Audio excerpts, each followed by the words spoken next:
Melalui sosialisasi, Bawaslu Sumatera Selatan mengajak pemilih pemula dari kalangan siswa serta mahasiswa untuk berperan aktif melakukan pengawasan jika terjadinya kecurangan di Pilkada Sumatera Selatan. Ada teman kami di Bawaslu Kota Palembang, namanya Jeng Traktor, biasanya ngantuk, duduk ya.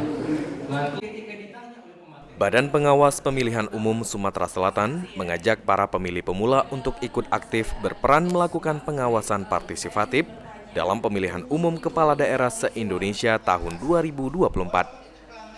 Kegiatan sosialisasi yang dilaksanakan Bawaslu ini diikuti para perwakilan siswa serta mahasiswa yang ada di Kota Palembang.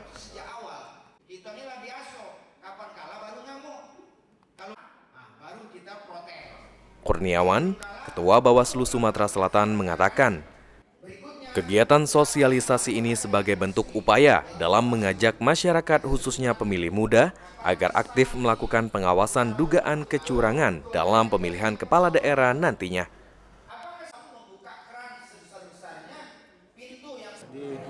Semua elemen itu kita ajak untuk berpartisipasi dalam melakukan pengawasan khususnya pemilihan gubernur, wakil gubernur, bupati dan wakil bupati, wali kota dan wakil wali kota.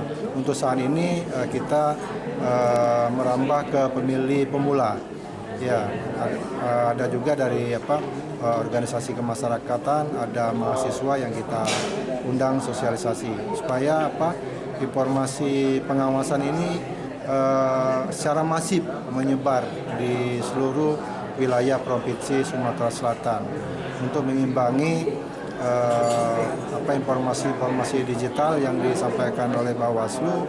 Kita juga secara tatap muka melakukan sosialisasi kepada pemilih pemula. Menurut Kurniawan, ada sekitar 2,3 juta pemilih muda di Sumatera Selatan ini, sehingga sangat perlu peran aktif dari pemilih pemula. Sehingga informasi terkait sosialisasi ini dapat disampaikan kembali ke masyarakat luas, khususnya di Provinsi Sumatera Selatan. Lutfi, PAL TV. Bawaslu Provinsi Sumatera Selatan